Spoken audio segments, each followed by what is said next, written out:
The Secret Teachings of Padmasambhava, Essential Instructions on Mastering the Energies of Life, translated by Kennard Lipman, Ph.D., and read by Angus Cargill.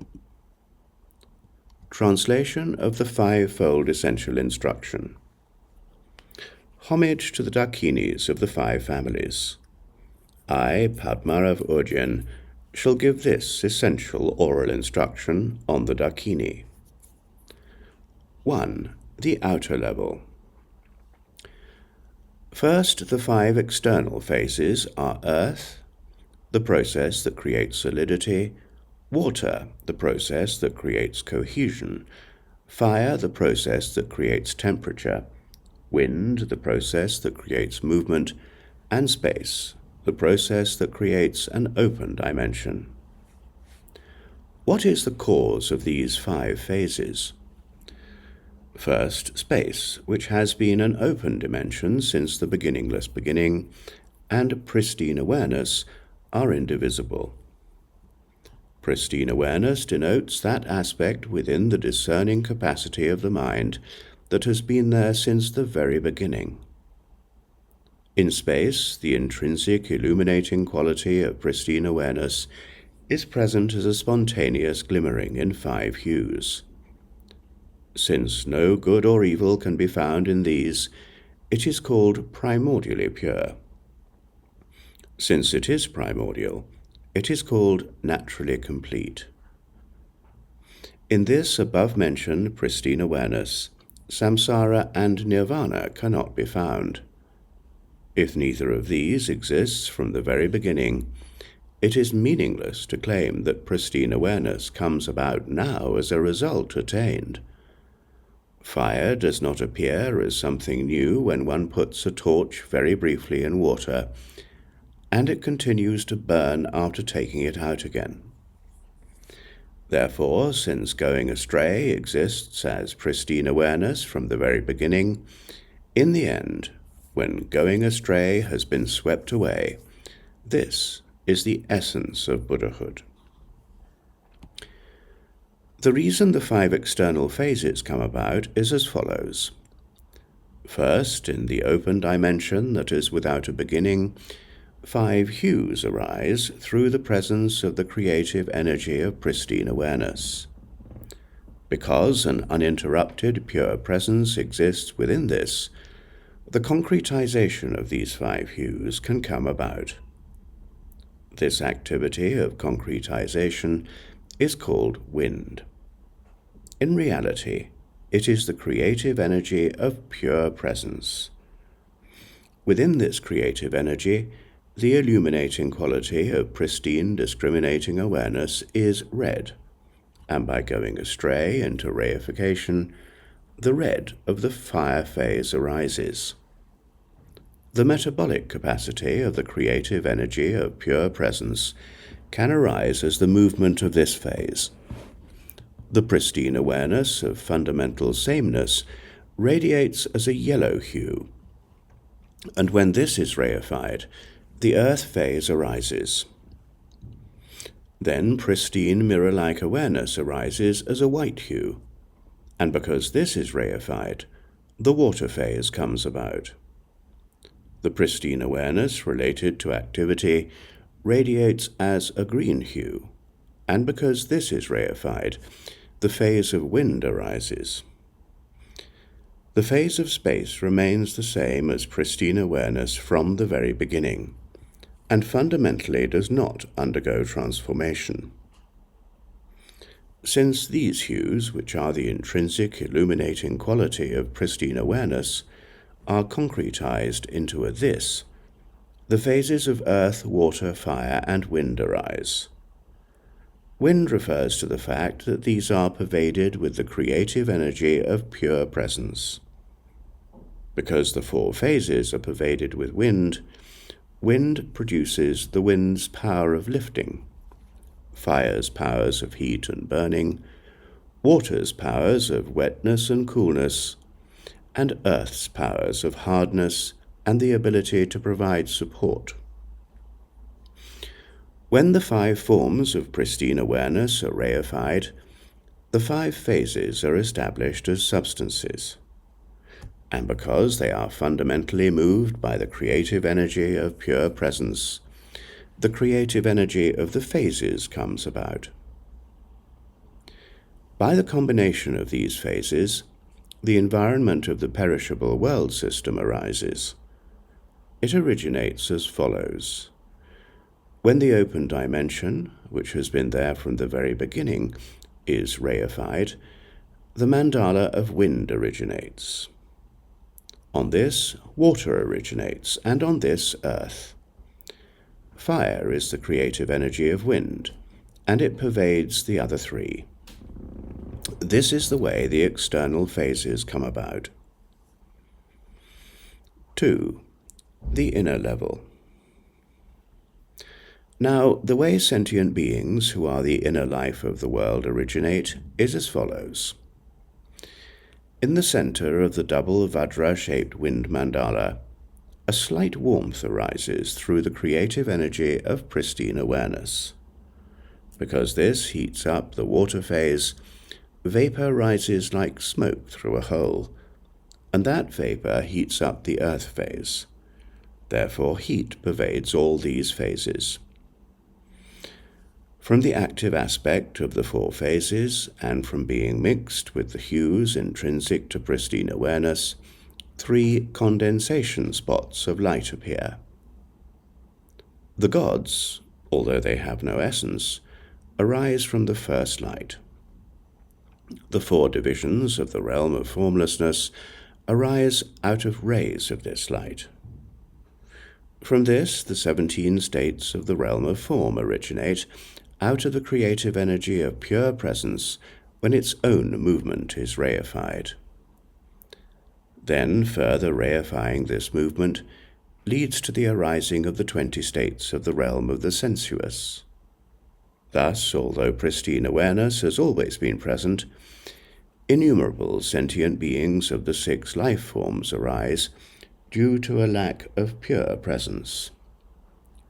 This state of samsara, into which one has gone astray through lack of pure presence, itself neither increases nor decreases. Since sentient beings who are the inner life of the universe come about from the active aspect of the energy of the phases, they are called sentient beings who are the inner life of the universe. From the second light, the sun and moon come about.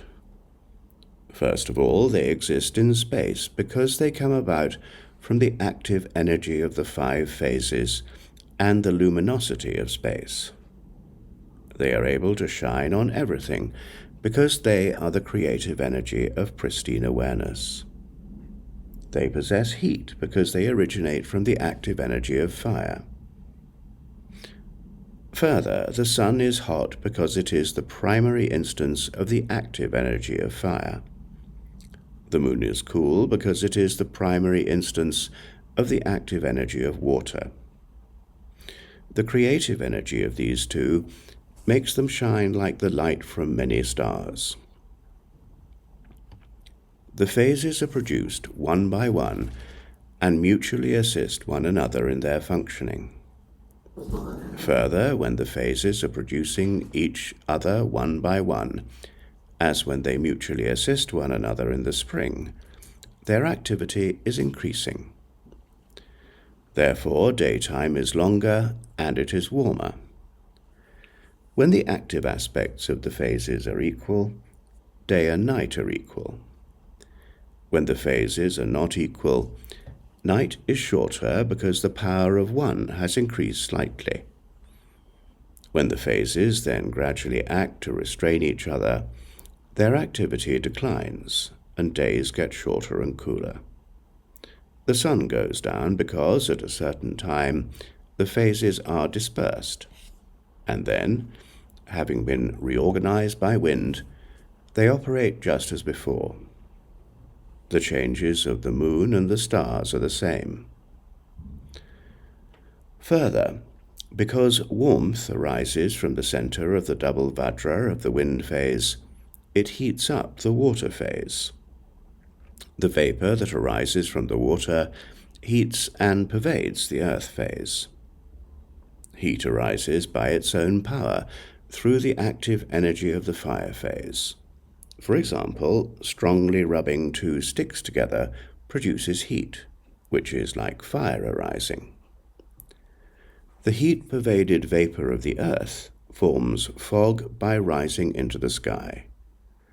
Rain comes from the condensation of the fog, like the formation of curds or the dew formed on the cover of a pot. In this way, the 5 phases are generated one by one. Because they mutually assist one another, the increasing activity of the phases makes the sprouts, leaves, flowers, and fruits of all the trees, grasses, and fruit trees grow. In autumn, all the fruits ripen when the creative energy of the phases is reduced. When the functioning of the phases is low, they begin to mutually restrain one another. Because the sap and so on gradually descends, the trees, grasses, and fruits dry up, and all sentient beings decline and darken. In the winter, all the sap and so on is low and in decline, and the active energies of the phases mutually extinguish each other. From then on, the phases become stronger, and one by one produce each other as above. Thus we have explained the way in which sentient beings, who are the internal life of the universe, originate. 3. The hidden level. Now we shall explain the hidden level. All the happiness and frustration of samsara and nirvana are produced by the 5 causal creative potencies that are the very essence of the active aspect of the phases. This is just like the case in which the flesh, blood, warmth, breath, and mental activity belonging to the body are produced and nourished with the energy of fruits, flowers, and grasses that are the active aspect of the phases. Although pristine awareness exists within us from the very beginning, we don't recognize it. Therefore, by latching onto concepts of affirmation and negation regarding the creative energy of pristine awareness, there is the split into samsara and nirvana. One enters into the mother's womb by lack of pure presence. Then, by the combination of the causal creative potencies of the parents and the pristine awareness that belongs to pure presence, the body is formed. Further, the body is born with the mutual assistance of the 5 phases. When one eats food, it is digested by the fire phase. Its active and residual parts are separated by the wind phase. It is synthesized by the water phase, and it is hardened by the earth phase. This produces the strength of the body. The active part pervades all the energetic pathways of the body. Further, this active part increases from birth, and the creative energy operates harmoniously until men and women are 30 years old. This is because the 5 phases are assisting one another. In this way, the active energy settles in the bodily constitution. The coarse aspect of this creative energy, together with the natural radiance of pure presence, establishes the beauty, corpulence, and level of activity of the body. From age 30 to 40, the active energy maintains itself, but from then on the 5 phases mutually restrain one another. The bodily oils become hardened, and therefore the active aspect dries up. All the organ functions become impaired, and one declines and ages. The span of life is established because the phases have become disturbed in their functioning. Therefore, it is very important to work with the energy of the phases when one is young. This is the way in which the body functions on the hidden level. 4. working with the more hidden level. The more hidden level is worked with in the following way. The happiness and frustration of all the interdependent relations of nirvana and samsara are produced by the causal creative potencies. Therefore, these causal potencies are the very essence of the active energy of the phases.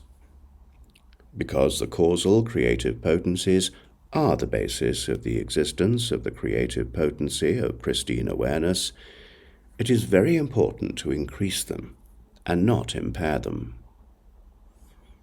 Now, as to increasing them, there is the natural process of increase, and there is the increase that occurs by relying on a partner as a special condition. In both these circumstances, it is necessary to have the essential controlling point or method. If one does not, internal and external obstacles can arise. Increasing the creative potency without a sexual partner. First, the natural process of increase is as follows. The causal creative potency, which is the active aspect of the phases, gradually increases from the first day of the lunar month. At this time, it expands into the constitution from the energetic configuration at the sex organs. So then, one should visualize the Dakini of the Karma family in sexual embrace, symbolic of the active aspect of the phases, within the nexus at the center of the energetic configuration at the sex organs, known as the pleasure-maintaining energetic configuration. Pleasing and beautiful ornaments, indicative of the full richness of being, ornament the Dakini. From the point of sexual union, the 5 colors of the active aspect of the phases each radiate uninterruptedly. This radiation fills the nexus of that energetic configuration, and from there pervades all the energetic pathways of the body. This fills the whole body with the creative potency of the pure and total presence generated by innumerable such Dakinis in sexual embrace. One should imagine this as unwavering pleasure. One should also imagine such pleasure arising from all the dakas in sexual union, filling the body like a jar full of seeds, while also imagining that their creative potency of pure and total presence fills each of the pores of the body. By doing this, the phases are harmonized and illness cannot arise. The expansion of their active aspect gives rise to meditative experience of the unity of pleasure and emptiness, the completion of countless accumulations of merit, a good constitution, enjoyments, healthy old age, the energizing power of dakas and dakinis, as well as the mundane and supreme accomplishments. Thus, one ought to meditate. Next, the active aspect increases upward, expanding to the navel by the 4th day of the month. One should imagine the dakas and dakinis of the lotus family at the nexus of the energetic configuration of the navel. As of the 8th day, one should imagine the dakas and dakinis of the Buddha family at the heart. As of the 12th day, one should imagine the dakas and dakinis of the jewel family at the throat. As of the 15th of the month, the energy expands to the crown of the head, and so one imagines the dakas and dakinis of the Vajra family at the nexus of the energetic configuration there. The visualization is as above. Because the phases are expanding upward to the crown, whatever merits one accumulates are increased, and for this reason one shouldn't apply bleeding or burning treatments there. While experiences may increase or decrease, because one's capacities, senses, and body chitta, which ought not to be eliminated, are expanding, one can massage a shaved place at the crown of one's head with a mixture of sesame oil, sandalwood, and musk. Thus, the phases of the body won't be in conflict, and illness won't arise. If one does not do this, the active aspect of the phases will be disturbed and won't expand to the crown of the head. Because the phases won't be in harmony, disease can arise. Then after this, the active aspect of the phases expands downward. By the 19th of the lunar month, it has expanded to the throat. By the 22nd to the heart. By the 25th to the navel. By the 28th to the sex organs. And by the 30th to the soles of the feet. At these times one should proceed as above. One can apply a mixture of various oils, honey, and nutmeg to the soles of the feet, as well as warm them in the sun. Thus the phases won't be disturbed, and one won't fall ill. Through the growing of the phases, the positive will increase. Through the increase of the active aspect of the phases, experiences of the unity of pleasure and happiness will arise, and one will make oneself fit to practice with a partner. Based on this natural process of increase of the active aspect of the phases, one can add the secondary ingredient of such an objective support. Increasing the creative potency using a suitable partner. Second, the explanation on how to increase the active aspect of the phases by relying on a suitable partner as a special condition has two parts. 1. Learning through establishing one's ability to work with one's energy, and 2. Learning according to the path of passion itself. Here, the path of passion itself will be learned. First, one must meet with a suitable partner who has the esoteric empowerment and imagines themselves as a deity, so that at the time of intercourse, when passionate attachment and the concepts associated with it arise, this is experienced as the creative energy of pristine awareness. For a Dzogchen perspective on empowerment, see Part 2, Chapter 5. If one does not know this, it is just attachment. Transforming this into pristine awareness means that by working with passionate attachment itself, passionate attachment is purified. When one first thinks of uniting with the partner, the bodily fluids that arise are the movement of the motile energy of the water phase. Water itself is the female polarity of Buddhahood, known as Mamaki. Next, one should find the energetic point of arousal of the partner and awaken it. Sometimes one can massage one's partner with honey and beer. When one moves the sex organs, there is enjoyment and warmth. This heat is the fire phase, which is the female polarity of Buddhahood, Pandaravasini. Her pristine awareness is that of supreme enjoyment. The hardening of the sex organs produces pleasure. This hardness is the earth phase, which is the female pole of Buddhahood, Buddha Lochana. The movements and positions of the body also produce pleasure. This movement is the wind phase, and the female aspect of Buddhahood, Samayatara. When one moves and this pleasure arises, one should visualize as above at the nexuses of the 5 energetic configurations, arousing pleasure and proceeding as before.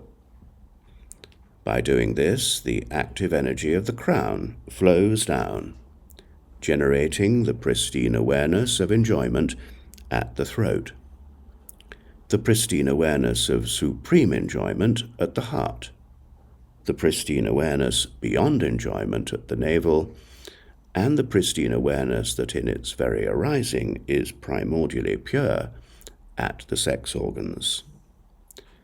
The active energies move within the energetic pathways, mutually assisting one another, thus giving rise to innumerable enjoyments.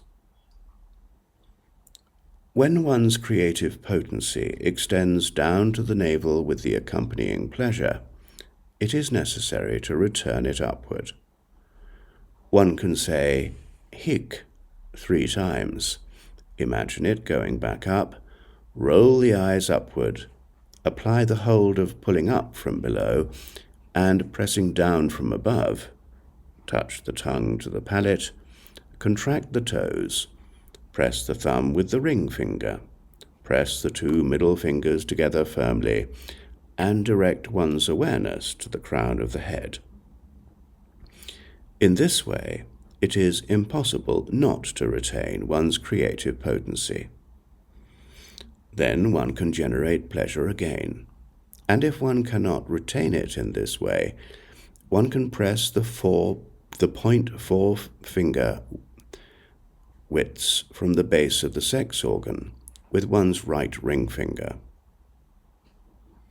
Then one can generate pleasure again, and if one cannot retain it in this way, one can press the 0.4 finger widths from the base of the sex organ with one's right ring finger.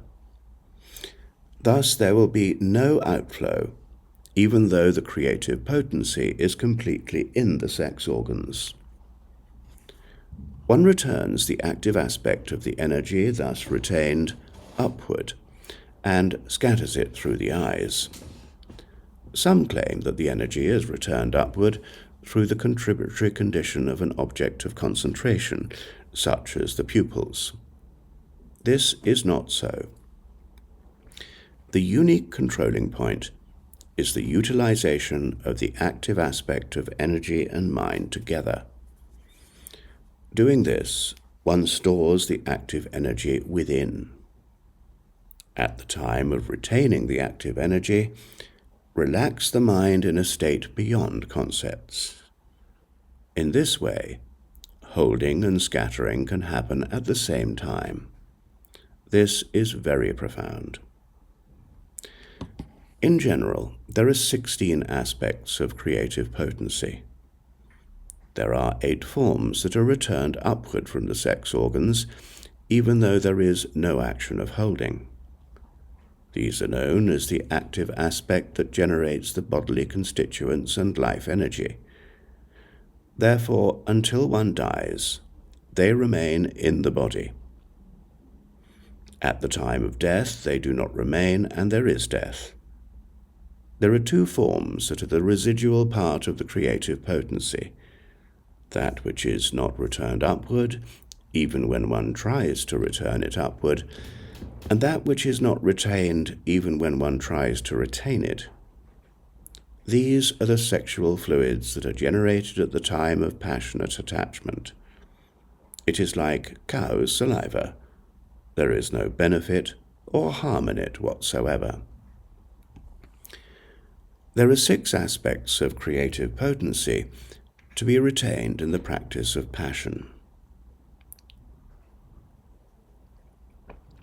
There is an active aspect and a residual aspect. These are the white aspect that concretely arises. Within the white aspect there are 6 forms that are like small greenish seeds the size of the pupil of an eye. These are the seeds for generating a tulku. The creative potency of the mother is like a laksha flower, small and oily, and when it predominates, a boy is conceived. The white residual aspect of the active energy is what comes out of the vagina. Practitioners ought to retain all of the active aspect, but because these 6 seed-like forms of the active aspect of the active energy may not be retained in one's practice, it is necessary to make a special effort to retain all of them.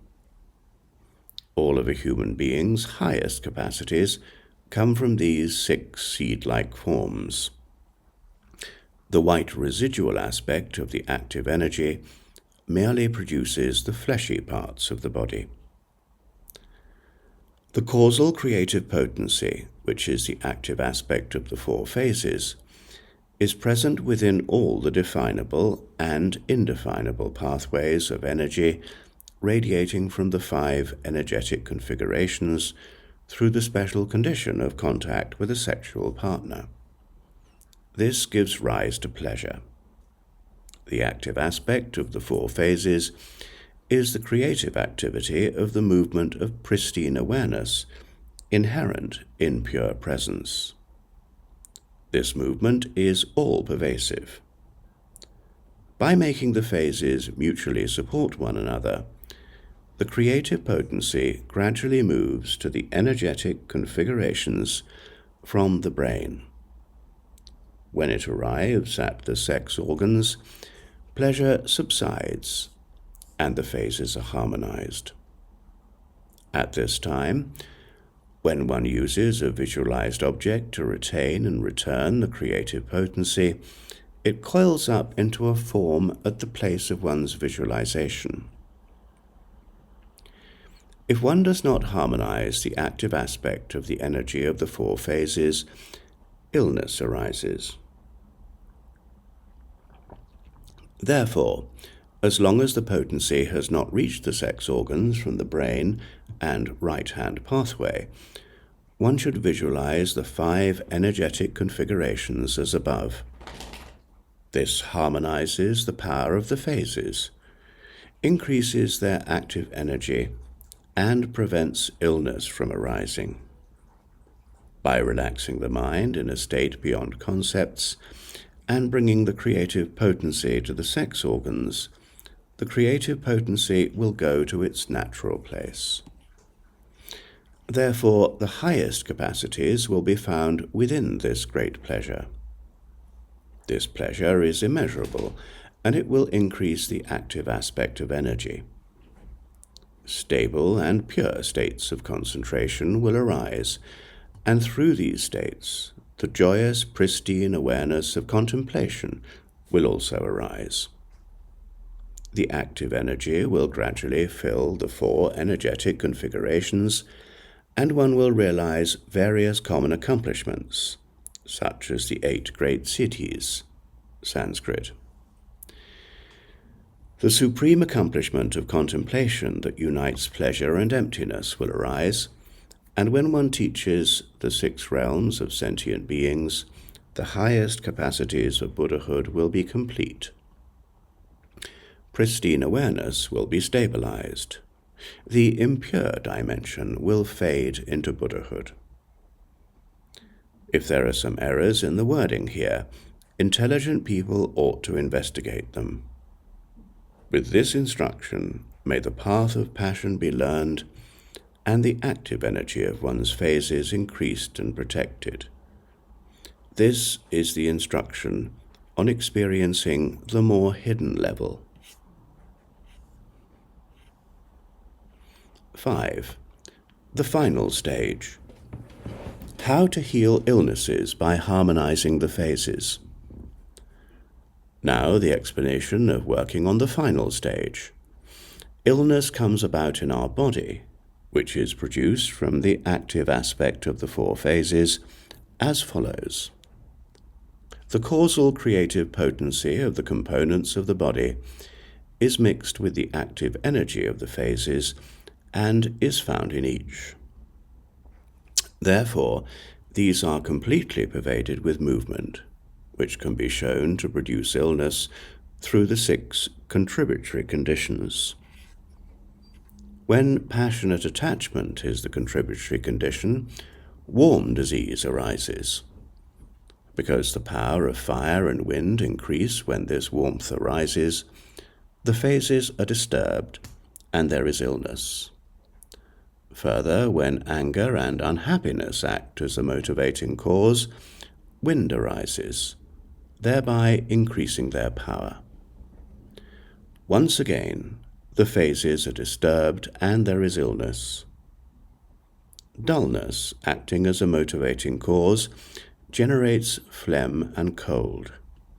This increases the power of the water phase, disturbing the balance of the phases, and disease results.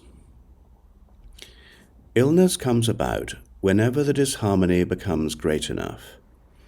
Whenever the functioning of one of the three primary constituents is low, one falls ill. Whenever two are low or high, one falls ill. When they are neither high nor low but equal, illness cannot come about. There is no human being who does not have a greater or lesser predominance of a phase. Sleeping during the day generally acts as a contributory condition for illness. Therefore, if a person with a predominance of wind falls asleep during the day, they get a wind illness. Further, the wind can be combined with either heat or cold. If a person with a predominance of earth sleeps during the day, they generate phlegm, which can in turn be associated with heat or cold disease. If a person with a predominance of water sleeps during the day, they can get a cold disease, which can in turn be associated with a warm or cold illness. If a person with a predominance of fire sleeps during the day, they generate heat, which can in turn be associated with a warm or cold illness. Therefore, sleeping during the day increases the power of the active energy of whatever phase is predominant. When the phases are disharmonized, they begin to oppose one another. The disturbing phase produces the illness that is characterized by that phase itself. Therefore, one ought to avoid sleeping during the day.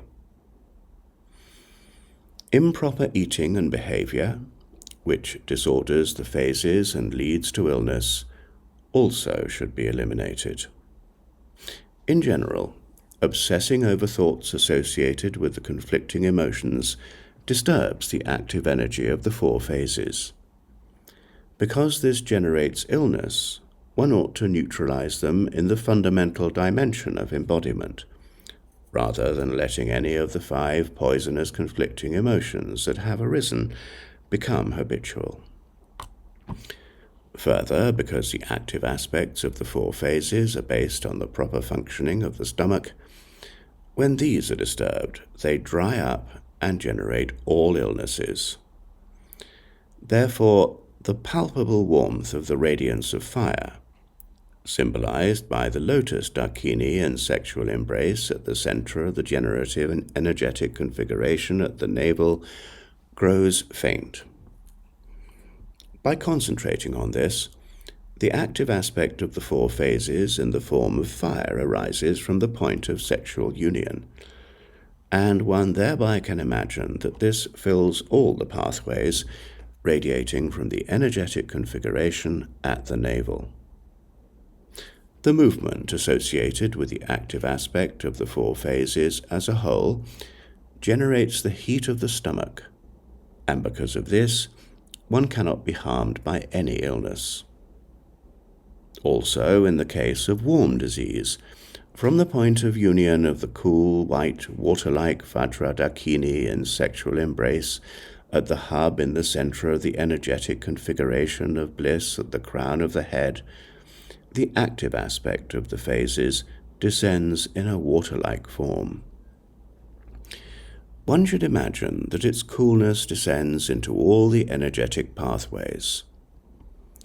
By descending into the pathways where heat illness is present, imagine that the heat dissipates outward. Then imagine moon disks at the center of white lotuses that are equal in number to the energy pathways below the navel. At their centers, imagine an equal number of principal dakinis as above, from whose point of sexual contact the active aspect of the phases in a palpably cool form fills the area below the navel. In this way, all warm diseases will be quickly healed. If you wish, you can unite the illness into this cool, active aspect with highly focused concentration, and then obliterate it with the creative energy of wind movement and fire. In the case of a composite illness, generate the Dakini of the Buddha family in sexual embrace at the center of the Dharma energetic configuration at the heart. Then generate such figures in all energetic pathways radiating from the heart, and then in all the energetic pathways of the body. Imagine that the nectar of pristine awareness, the active aspect of the phases, flows from the points of their sexual union, filling the whole body like milk. Hold the breath a bit, applying holds from below and above. Meditate for 3 days on expelling the disease out of the body, as if it were a sieve or transparent medium as before. Composite diseases are thereby removed. Further, in the case of cold diseases, imagine a red lotus at the energetic configuration of the navel. On this, imagine the orb of the sun, together with its rays. Then imagine the active aspect of phases in the form of palpably hot fire, flowing downward from the point of sexual contact of the Dakini of the lotus family residing there.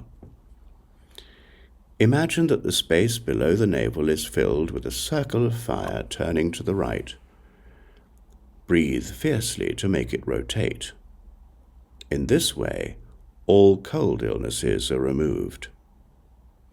For wind disease, imagine a dark green Dakini of the Kama family in sexual union at the places where wind is hidden. Then imagine that one's visualization enters the coarse and darkened creative potency there. Thereby, wind illness is removed. When the phases are disordered, their active aspect dries up and disease enters. Therefore, concentrate as above with whatever visualization is applicable wherever disease, such as a wound and so forth, is found. This will harmonize the phases, bring the active aspect of their energy there, and thus cure the illness. Thus, one should know the visualizations for all types of illnesses. By so doing, one can solidly obtain direct knowledge of pure presence, quickly and without bodily obstacles. I, Padma of Ujjain, have composed this in the cave on top of Rust Mountain. Without spreading it everywhere, I make it an experience for myself, profoundly sealed away, secretly sealed away as a treasure, sealed away by the Dakini. This is good.